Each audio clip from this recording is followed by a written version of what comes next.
উকিল কয় মানুষ করে 2.5 ঘন্টা পর ফাঁসি হবে, তার 2 ঘন্টা বলে ঘুম পাড়বে। উকিল বলতেছে রাত 12টায় আপনার ফাঁসি হবে। আসামি মুসকে মুসকে হাসে, বলে উকিল রে রাত 12টা বাজতে এখন কত বাকি? বলে 2.5 ঘন্টা বাকি আছে। 2.5 ঘন্টা পর যখন ফাঁসি হবে আমি 2 ঘন্টা আরামে ঘুম পাড়তে চাই, 8 ঘন্টা আগে যদি চেতন না পাই তুমি আমারে ডাক দিও। উকিল কয় মানুষ করে 2.5 ঘন্টা পর ফাঁসি হবে, তার 2 ঘন্টা বলে ঘুম পাড়বে। উকিল মনে করছে ফাঁসির চিন্তা হয়তো পাগলা হয়ে গেছে। 2 ঘন্টা পর আসে দেখে লাখ ডেকে ঘুম পাড়তেছে। হায় হায়, আর মাত্র 8 ঘন্টা পর ফাঁসি হবি, তাও ঘুম পাড়তেছে। ঘুমোর তাকে ডাক দিয়ে বলতে স্যার সময় তো বেশি বাকি নাই, 30 মিনিট। এখন অনেক সময়। ওযু করে এসে 2 রাকাত নামাজ পড়ে পাঞ্জাবি গাওয়াতে বলতেছে আমার কেমন লাগতেছে। উকিলের চোখ দিয়ে দর দর করে পানি পড়ে। 8 ঘন্টা পর যার ফাঁসি হবে সেই লোকটা মুসকে মুসকে হাসে আর বলে পাঞ্জাবি গায়ে আমার কেমন লাগতেছে। আপনার ফাঁসি হবে। মীর কাসেম আলী বলে ফাঁসি হবে না, আল্লাহ তাআলা আমার জন্য 8টা জান্নাতের দরজা খুলে ধরেছে। ওয়ালা তাকুলু লিমান ইউকতালু ফি সাবিলিল্লাহি আমওয়াতুন বাল আহইয়া ওয়ালাকিন লা তাশউরুন। আল্লাহ রাস্তায় যাদেরকে হত্যা করা হয়, আল্লাহ রাস্তায় যাদেরকে ফাঁসি দেওয়া হয়, তারা কোনোদিন জীবনকে গণ্য করে না, বরং তাদের ঈমানের দিকে তারা তাকায় থাকে। কারণ যাওয়াই যখন লাগবে বেঈমান হয়ে যাওয়া যাবে। আল্লাহ বলেছেন ইয়া আইয়ুহাল্লাযীনা আমানুত্তাকুল্লাহা হাক্কা তুকাতিহি ওয়া লা তামুতুন্না ইল্লা ওয়া আনতুম মুসলিমুন। ইমানদারেরা ভয় করতে হবে কাকে? আর ভয় করার আইন বর্তমানে আছে। কাহালু মডেল মসজিদে নামাজ পড়বে, হাসিনা ব্যানা দিচ্ছে, হাসিনার বাপ টাকা দিয়েছিল আর বানাচ্ছে। এক আওয়ামী লীগ নেতা আমাকে কাহালু বলেছিল হুজুর আপনার ওয়াজ আমি শুনি, এতগুলো মসজিদ আমাদের প্রধানমন্ত্রী বানালো, আপনি একটা বারো কর না। আমি বললাম মসজিদ কয়টা বানাচ্ছে? যদি 5 লক্ষ মসজিদ প্রধানমন্ত্রী বানিয়ে দেয় একটা সওয়াব হবে না। আমার কয় কেন হবে না? আমি বললাম পাগল, প্রধানমন্ত্রী ক্ষমতার চেয়ারত বসার সাথে সাথে আল্লাহর আইন হলো আল্লাযীনা ইম্মাক্কান্নাহুম ফিল আরদ আকামুস সালাত। মুসলমানের মধ্যে কাউকে যখন ক্ষমতার চেয়ার দেওয়া হবে তার 1 নম্বর দায়িত্ব হলো নামাজ কায়েম করা। নামাজ কায়েমের আইন পাস না করে খালি মসজিদ বানান, এটা কোনো মুসলমানের আমল হতে পারে না। ধরে কোন কথা ঠিক কি না? 2000 টাকার জুতা নিয়ে বগলের মধ্যে ফালাচ্ছে। মুয়াজ্জিন বলতেছে কার ভয় ঢুকতেছেন? আল্লাহর ভয়। জুতা কেন? চোরের ভয়। আত্মা খুললে আল্লাহর ভয় চোরের ভয় একসঙ্গে যদি রয় তারা কোনোদিন আত্মা খুললে ডিগ্রি অর্জন হয় না। চোরের ভয় কলিজা থেকে বের করে কেবলমাত্র আল্লাহর ভয় যদি আমরা চালু করতে চাই তাহলে কোরআনের আইন ছাড়া বিকল্প কোনো রাস্তা নাই। ধরে কোন কথা ঠিক কিনা কথা বলেন? তাসদিক বিল জানান, কলিজার মধ্যে ঈমান, কলিজার মধ্যে ঈমানের যখন জায়গা হবে ওই মানুষটা দুনিয়ার চাইতে আখিরাতের গুরুত্ব বেশি দিবে। আল্লাহ বলেছেন বাল তুসিরুনাল হায়াতাদ দুনিয়া ওয়াল আখিরাতু খায়রু ওয়া আবকা। কোরআনের তেলাওয়াত শুনলে আপনাদের ঈমান বাড়ে না? তো বাড়ে। আল্লাহ কি বলতেছেন? ওয়াইযা তুলিয়াত আলাইহিম আয়াতুহু জাদাতুহুম ঈমানা। কোরআনের আয়াত তেলাওয়াত শুনলেই তার ঈমান আল্লাহ বাড়ায় দেয়। ঈমান বাড়ার লক্ষণ কি চুপ করে থাকা? এই কয়টা সাইজ করেন তো, এই কয়টা একটা ভালো বাচ্চা লিবার ছেলে, শুনে একটা ভালো বাচ্চা লিবার ছেলে একটা ভালো মায়ের দরকার, বুঝলেন? এই কি একেবারে চুপ চুপ, না হলে অনেকদিন পর কাহালুর মধ্যে ঢুকছি।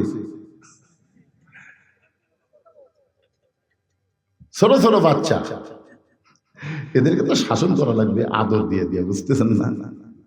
আহা, বাবা আনন্দে মাতিয়া সাগরে ভাসাইয়া সেই যে চইলা যায় খবর লয় না, মাজন ধরে আয়ু ধরে কতই কষ্ট করে, 10 মাস পরে পায় প্রসবের বেদনা, এমন দরদি ভাবে কেউ হবে না আমার মা গো।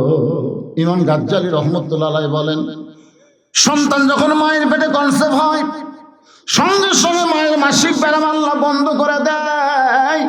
মেয়েদের মাসে 3 দিন 5 দিন 7 দিন একটা ব্যায়াম হয়। এই অসুখ হইলে নামাজ পড়তে পারে না, কোরআন ধরতে পারে না, রোজা করতে পারে না। কিন্তু সন্তান পেটে আসার সঙ্গে সঙ্গে অসুখটা আল্লাহ বন্ধ করার কারণ হলো সন্তান যতক্ষণ মায়ের পেটে থাকবে মায়ের ইবাদতের যেন কোনো কমতি না হয়, কারণ মায়ের ইবাদতের সাথে পেটের সন্তানের আল্লাহ সম্পর্ক করে দেয়। মা যদি রুকুর থেকে সেজদায় যায়, পেটের মধ্যে বাচ্চা এরকম দমড় খায়, ফেরেশতা বলে আল্লাহ দেখো তোমার বান্দি রুকুর থেকে সেজদায় যাচ্ছে, পেটের মধ্যে বাচ্চা কষ্ট পাচ্ছে, চাঁড়া মানে একে দমড় খেয়ে যাচ্ছে। আল্লাহ বলে ফেরেশতা সাক্ষী থাক, যেই মা পেটে বাচ্চা নিয়ে নামাজ পড়লো ওই মা শুধু নিজে নামাজ পড়লো না, পেটের বাচ্চাকে ও নামাজি বানায় দিল। ধরে কোন না সুবহানাল্লাহ। পেটে বাচ্চা নিয়ে মা যদি পর্দার মধ্যে থাকে, গোটা পাড়া যদি না বেড়ায়, জোরে জোরে হুড়াহুড়ি যদি না করে, তাহলে পেটের বাচ্চা ভালো থাকবে। কিন্তু এরা তো ভালো আছে আলহামদুলিল্লাহ। আমার মায়েরা, আপনাদের পেট থেকে ইসলামী আন্দোলনের সৈনিকদের জন্ম হবে এই বাংলাদেশে। জোরে জন কথা ঠিক কি না? একটু মনোযোগ দিয়ে শোনেন। আমল বিল আরকান, রাসূল বলেছেন ঈমান অনুযায়ী আমল করা লাগবে। ইল্লাল্লাযীনা আমানু, সূরা আসরের তাফসীর হচ্ছে ঈমান অনুযায়ী যদি আমল করতে চান, যত আমল আছে তার মধ্যে 1 নম্বর আমলের নাম কি? 2-1 কয়, বাদ বাকি কয় না। আপনারা বলেন তো, এই আমল না থাকলে ঈমান থাকবে? লা সালাতা লা ঈমান। যারা নামাজ নাই তার ঈমানই নেই। এখন আপনারা কারা কারা মাগরিব এশার নামাজ পড়েননি? সবাই পড়েননি? না না না, মন খারাপ করেন না বাবা, হাত আলোক করা লাগবে না। সবচাইতে বড় আদালত হলো মানুষের বিবেক। জোরে কোন কথা ঠিক কিনা? বিবেকের আদালত আপনি প্রশ্ন করে দেখেন। ইচ্ছা করে মাগরিব এশার নামাজ না পড়ে শুনতেছেন, ফজরের আগে যদি আপনি মারা যান, দুনিয়ার সমস্ত মাওলানা আপনার দোয়া করলে আপনি জান্নাতে যাবার পারবেন না। কারণ মান তারাকা সালাতু মুতাম্মিদান ফাকাত কাফারা, ইচ্ছা করে এক ওয়াক্ত যারা নামাজ বাদ দিল আল্লাহর সঙ্গে তারা কুফরি করল। বাইনাল আবদি ওয়াল কুফরি তরকুস সালাত, বান্দার কাফের মধ্যে পৃথক করার জিনিসটার নামই হলো নামাজ। আল্লাহ কয় নামাজের জোরে ফায়সাকা যাবে দূরে। আল্লাহ কোরআন শরীফের মধ্যে বলেছেন নামাজ আদায় করলে যাবতীয় ফাহিশা কাজ থেকে আল্লাহ তাকে হেফাজত করবে। ইন্নাস সালাতা তানহা আনিল ফাহশাই ওয়াল মুনকার, একমাত্র নামাজই পারে মানুষকে যাবতীয় খারাপি থেকে বাঁচায় দিতে। সেই নামাজের আমাদের দরকার আছে না নাই? কোন নামাজ? জুম্মা। দোতলা করতেছে মসজিদ, একেবারে দোতলা কেন? হুজুর এত মুসল্লি, হুজুর একতলা থাকতেছে না, এই জন্য দোতলা করতেছি। আলহামদুলিল্লাহ আলহামদুলিল্লাহ। ফজরের খবর কি? এক কাতারে হয় না হুজুর। জোহরের খবর কি? বলে কাজ কামের দিন, বুঝতেছেন? আসরের খবর কি? হাট বাজারত গেছে। মাগরিবের খবর কি? জিনিসপত্রের দাম বেশি হুজুর, হাটত থেকে এসে চিন্তা করতে করতে মাগরিব গেছে। এসার খবর কি? ফজরা এসাও তাই। তো মসজিদের মধ্যে কয় কাতার? কয় 9 কাতার। তো এক কাতারই হয় না, দোতলা করবে কেন? তখন বলে ওই যে জুমার দিন সবার শেষে আগে যায়, ওই শালাকের জন্য দোতলা করা লাগতেছে হুজুর। ওর কে এখন আপনাদের কাছে আমি জানতে যাচ্ছি, বলেন তো, আমি যে কয়টা হাদিস করলাম, লা সালাত আলা ঈমান, লা সালাত আলা দীনা, এইটা কোন সালাত? জুমার সালাত না 5 ওয়াক্ত সালাত? তা আপনার যুবকেরা যে খালি জুম্মা মারেন, সবার শেষে আসে আগে যান, 5 ওয়াক্ত পড়েন না, এর কি খবর কি? হাসরের ময়দানে লা তাকনাতু মির রাহমাতিল্লাহ ইন্নাল্লাহা ইয়াগফিরুয যুনুবা জামিআ ইন্নাহু হুয়াল গাফুরুর রহিম। এই আয়াতের সামনে যদি আল্লাহ বলে 5 ওয়াক্ত নামাজ পড়ো না, খালি জুমার নামাজ পড়েছো, আমি আল্লাহ তোমাদের সবাইকে জান্নাত দিয়ে দিলাম। দেখছেন সুবহানাল্লাহ? যদি আল্লাহ কয় 5 ওয়াক্ত পড়িসনি, খালি জুম্মা পড়ছো, আমি আল্লাহ তোদেরকে জান্নাত দিয়ে দিলাম, যা। তখন জুম্মা বাড়িটা খুশি হবি ভাই, এক দৌড়ে জান্নাতের কাছে যায়, দেখবে জান্নাতে তো একটা তালা দেওয়া, দরজার তালা। আল্লাহ জান্নাত দিলেন, জান্নাতের দরজার যে তালা, আল্লাহ কয় চাবি দেখ, তোর কাছে আছে তো, খুঁজে দেখ। তো খুঁজে দেখ, একটা চাবি আছে, তালার মধ্যে ঢুকছে কিন্তু ঘোরে না, লড়ে না, ঢুকিছে। আল্লাহ চাবি ঢুকছে তো ঘোরে না। আল্লাহ কয় পাগলা, তালার মধ্যে 5টা দাগ আছে, তোদের চাবির মধ্যে 5টা দাগ থাকা লাগবে, দাগে দাগে মিল হবি, কুট্টুস করে ফেলে দেবে। এখন দেখ তো খবর কি? তেল তেলা, আল্লাহ তেল তেলা দাগ নাই, তাহলে জান্নাত দেখে ফেরত আয়। খালি যারা জুম্মা মারতেছেন, আপনার জান্নাত দেখবার পারবেন, কিন্তু ঢুকবার পারবেন না। জান্নাতে ঢুকতে গেলে 5 ওয়াক্ত নামাজের দরকার আছে না না? জোরে করে আছে না নাই? আপনার কি এরকম নিয়ত করতে পারেন যে হুজুর ফজর থেকে যা করছি আর নামাজ বাদ দিব না? এইরকম নিয়ত আপনারা করবেন হুঁশ থাকা অবস্থায়? আমাকে পাগলা হচ্ছেন, যখন হবে চামড়া ঢিল, আল্লাহর সাথে দিব মিল, বসবার যখন পারবো না, চেয়ার নিয়ে যাবো মসজিদে, নিজেও তো নামাজি না, বাকি নামাজের কাতার সোজা করা যাবে না, এমন ভাবে শালা চেয়ার বলছে। ওর পায়ের গোড়া চলে গেছে ওই জায়গা। এখন রাসূল কইছে, পায়ের গোড়ালির সঙ্গে গোড়ালি মিল করে তোমরা কাতার সোজা করো। যতক্ষণ কাতার সোজা না হয়েছে, নবী ততক্ষণ কাবার দিকে মুখ করে নাই। এত গুরুত্ব কাতারের, জোরে কোন কথা ঠিক কিনা? আপনি বলেন তো কেন? কারণ বাহিরে 14 দল 20 দল, যেই ভিতরে গেছে, এই জন্যই তো নামাজ লাগবে বাজান। সব দল ভাঙ্গে এক দল করবার গেলে জামাত করা লাগবে, জামাত। জোরে কোন নাম কি? জামাত। এটা কোন জামাত? তাবলীগ জামাত। একদল হচ্ছে না, পিটাপিটি শুরু হচ্ছে, কথা কন না। 64 জেলায় জামাতের আমির নির্বাচন হলো, কোনো জায়গা থেকে কোনো গল্প শোনা গেল না, কান্দা কান্দা সবাই দায়িত্ব নিল। ধরে কোন কথা ঠিক না? ওয়া তাসিমু বিহাবলিল্লাহি জামিআও ওয়া লা তাফাররাকু। আওয়ামী লীগ, বিএনপি, জাতীয় পার্টি, জামাত, তাবলীগ, পীর মুরিদি, ছোট বড়, লম্বা কালো, ধনী গরিব, ফকির এক কাতারের মধ্যে দাঁড়িয়ে যাবে। জামাত ইসলাম যদি 4 আঙ্গুল সামনে যায়, আওয়ামী লীগ আরো 4 আঙ্গুল ঠেলামেলা। কে রে ভাই সামনে কেন? তোর তো উচিত হলো টাইমে তোর কাতার দেওয়া। না ভাই, তোর সামনে দেওয়ার কারণ হলো তুই ইমাম। আমি রাজাকারের দল করি রে। তুই হইলি স্বাধীনতার স্থপতি, আর বাম সাইডে হলো স্বাধীনতার ঘোষক বিএনপি। আমি রাজাকার। আবার এক ঠেলা মারে, আর একটু সামনে দাও। তো বলে কি নিয়ত করবে তোমরা 2 জন যে আমার পাশে খাড়া হলে নিয়ত করবে কি? ইলা জিহাদুল কাবাতি শরীফাত আল্লাহু আকবার। একতে দেয় তো বেহাজাল রাজাকার করবা না ইমাম করবা? তখন আওয়ামী লীগ, বিএনপি কয় পাগলা, দল আছে বাহিরে, ভিতরে কোনো দল নাই, প্রত্যেকটা মুসলমান এক জামাতে নামাজ পড়তে চায়। ধরে কোন কথা ঠিক কিনা?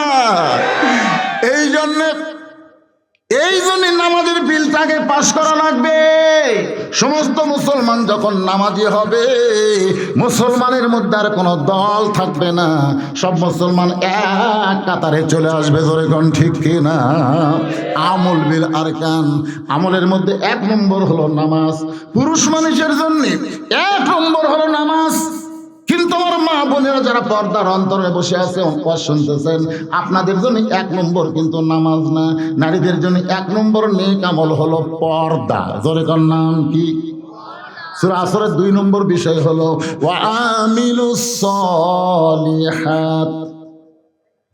নেক আমল করবার গেলে সব পরিবেশে করা যাবে না। মনে করেন আপনার বাড়ি থেকে মসজিদ হলো 200 গজ দূরে, এদিকে তারা গল্প মারে, এদেরকে আপনারা মাহফিল কমিটির লোকদের বলেন যেখানে কোরআনের আলোচনা হচ্ছে, আবু জেহেল ছাড়া কেউ কোরআনের মাহফিলের অপোজিশনে কথা বলতে পারবে না। কারণ আবু জেহেলের চরিত্র হলো ওয়াকালাল্লাযীনা কাফারু লা তাসমাউ লিহাযাল কোরআন ওয়ালগাউ ফীহি লাআল্লাকুম তাগলিবুন। যেখানে কোরআনের আলোচনা হয়, কোরআন তেলাওয়াত হয়, কোরআনের তাফসীর হয়, তার আশেপাশে হট্টগোল করো, যারা শুনতেছে তারাও যেন বুঝবার না পারে। কারণ কোরআন যদি একবারে বুঝে তাহলে কোরআনের বিজয় হবে। জোরে কোন কথা ঠিক কিনা? জোরে বল। আবু জেহেলও কোরআন শুনতে পারে, এরা সেটাও ভাব পারল না। নবী যখন কোরআন তেলাওয়াত করছে, আবু জেহেল চুপি চুপি সারা রাত কোরআন শুনছে। সকালবেলা যা মিটিং এর মধ্যে বলতেছে, এত সুন্দর কোরআনের বাণী, রাতটা কোন দিক দিয়ে গেল আমি বুঝবারই পারি না। আবু জেহেল বলতেছে, সুবহানাল্লাহ। দেখছেন, আবু জেহেল কোরআনের পক্ষে কথা বলতেছে, এত সুন্দর কোরআনের বাণী, রাতটা কোন দিক দিয়ে গেল আমি বুঝবারই পারি না। আবু সুফিয়ান বলে, নেতা, যে কোরআন শুনতে এত ভালো লাগে, রাত কোন দিক দিয়ে তাই বোঝা যায় না, সেই কোরআন ধরলে অসুবিধা কি? শুনলেই যদি এত মজা হয় তাহলে ধরলে অসুবিধা কি? আবু জেহেল কয়, আবু সুফিয়ান রে, তুই তো এমন কথা কইলি রে, হক কথা তো জোরে বলা যায় না, তোমার কাছে যে কাছে আছে কানে কানে ফিসফিস করে বলতেছে, এই কোরআন ধরলে তোর আমার নেতৃত্ব চলবে না, আসল নেতা হয়ে যাবে আব্দুল্লাহ ইতিম বলা। তুই কি চাস যে আমরা থাক, তুই নেতা হোক? আজকে আবু জেহেলের গুরু যারা বেড়ায় কিচির মিচির করতেছে, কারণ আগামীতে যদি কোরআন দিয়ে বাংলাদেশ চলে তাহলে আমাদের খবর কি? কথা আছে, ও বন্ধ হয়ে গেছে, যাক ওরা আমাকে